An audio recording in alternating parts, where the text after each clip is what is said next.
Is this when I'm just wandering around the city as a bullet? Is that this music video? That's what one is this? That's Freak on a Leash. Oh yeah, there you go. That's the Bullet video. This is Got the Life. Same album, Follow the Leader, which is their third album. Some would say it's the best. I would say it's one of the three best. Hard to choose between the first three.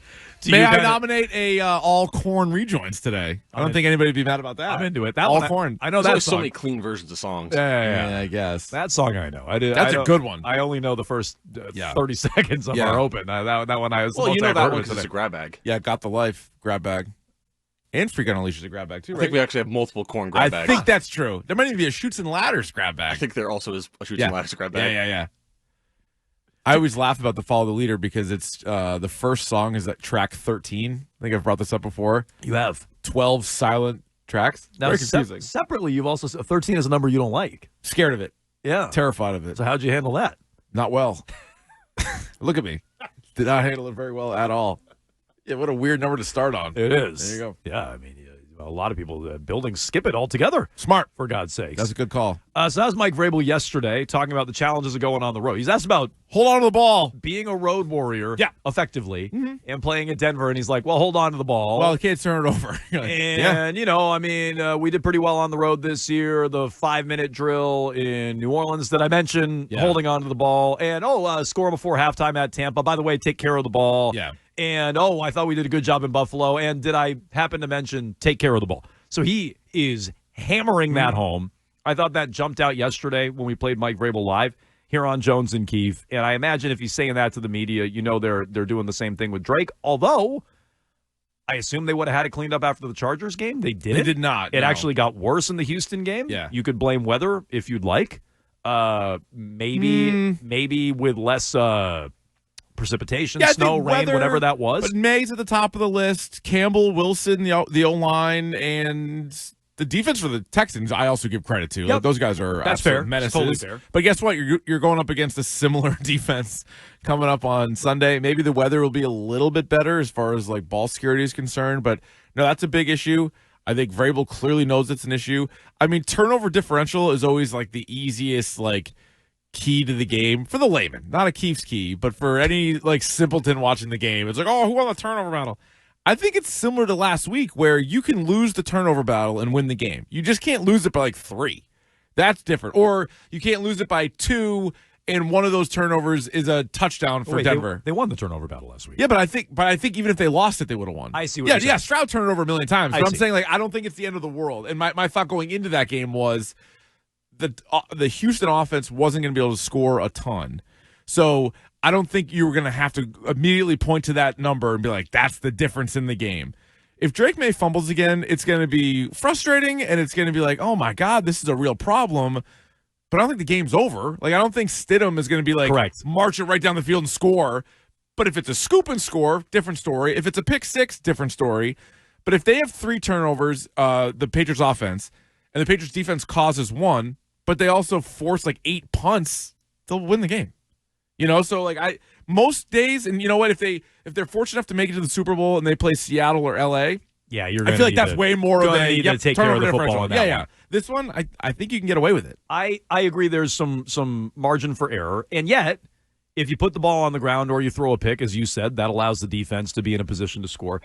You tell me, does Drake May sound like he's changing anything he's doing? This is Drake May yesterday at the podium, meeting with the media.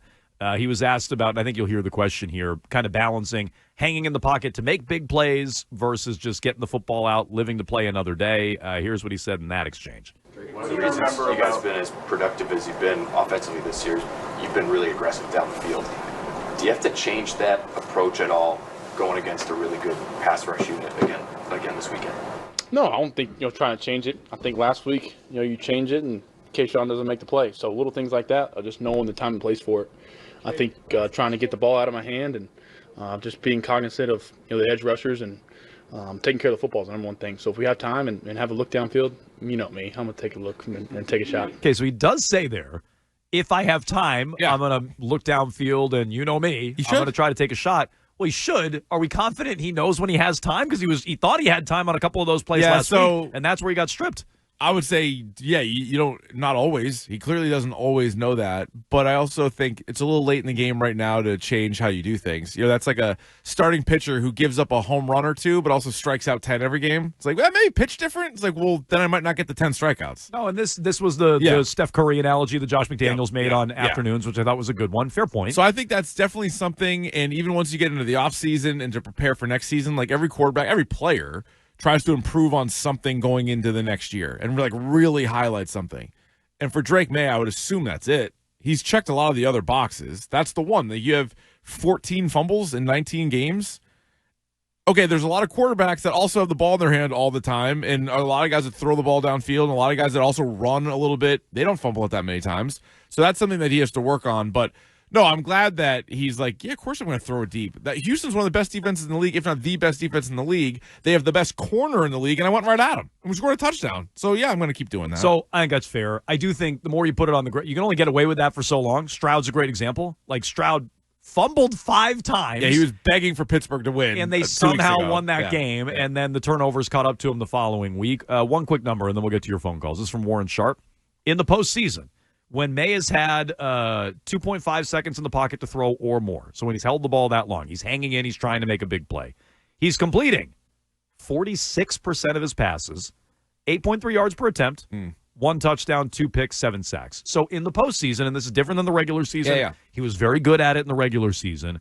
When he's held onto the football and hung in the pocket and tried to make a big play against the Chargers and the Texans, it has not been there. Yeah, and I feel like Denver is more than capable of pressuring Drake May and also not having to send the house to do it. So, like, they can send 4 guys in, and then you have 7 back in coverage. And so, yeah, that could be tough. Right? As much as we say, hey, maybe Jarrett Stidham has, like, a puncher's chance because he'll have time, there's also the flip side of that. Is like, maybe Drake May's not going to have a lot of time. They got over 70 sacks on the season, adding the playoff game in. Mm-hmm.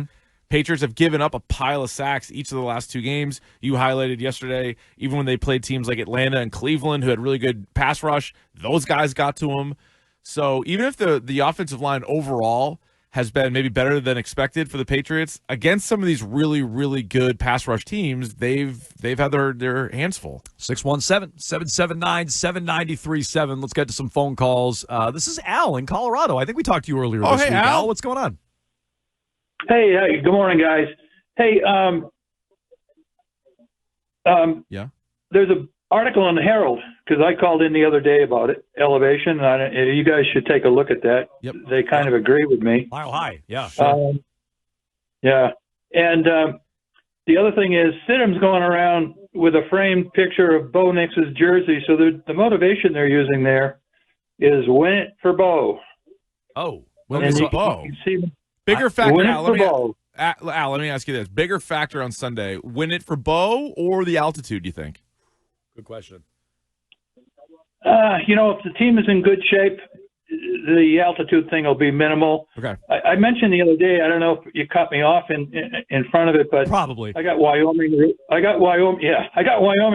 and nice. I know a lot of teams go up to War Memorial Stadium. Yep. Real early. The other thing is, I'm looking at the weather for Sunday. Okay. 28 degrees in Denver, gusts in the mid-teens. Okay. Only a 3% chance of snow. Okay, so no snow. Good weather breakdown there. Yep. Cold.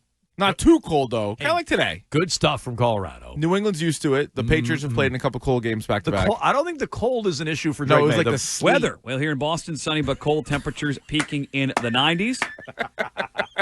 Weather. Sunny but cold in the 90s? I've never heard that one before. Yeah, he said some good ones. That was a good mutt weather breakdown there. Sunny but cold. It's in the 90s. Okay, so the cold. It's like Rob Ninkovich with the mountain time thing. Your head's spinning. I don't know what's up and what's down anymore. Cold but 90s. The cold, I don't think, is an issue for Drake May. Weather. Well, here in Boston, sunny but cold, temperatures peaking in the 90s. In the 90s. Oh, yeah, peaking. Yeah, peaking there. Yeah. Mostly 80s. 90s and cold. It's cold out, but 90 in Jones's car. Oh, spike. Oh, it's always 90 in my car.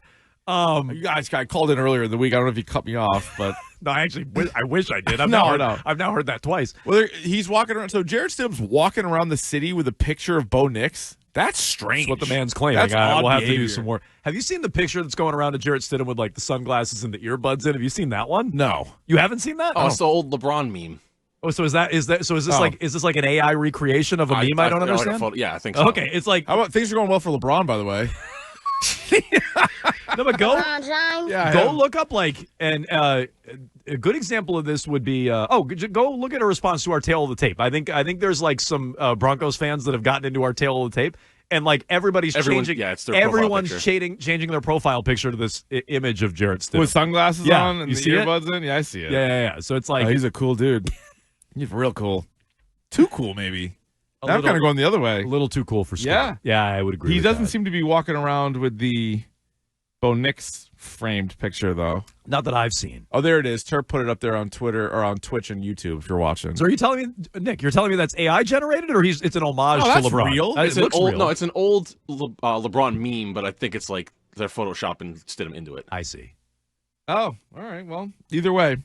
They're ready for it. They've moved on from Bo Nix pretty quickly. Stiddy for the city is what we've been told. Stiddy for the city is what they're saying out there, which is very cool. Stiddy Slickers too. People, listen. Wait till the keys on Friday or tomorrow. We got more where that came from. Stiddy Slickers two. Yeah. Curly's Gold. Curly's Gold. Yeah. Okay. Yeah, I've seen it. I couldn't tell you much about it. Oh, good. But I've seen it. Good movie. 617-779-7937. You can jump in here on Jones and Keefe. That was Curly's Gold. We could talk a little Fool's Gold. Oh, Fool's Gold. With the Patriots. There's one prominent media member out there who still feels that way about the Pats. Should we care? We'll get to it next.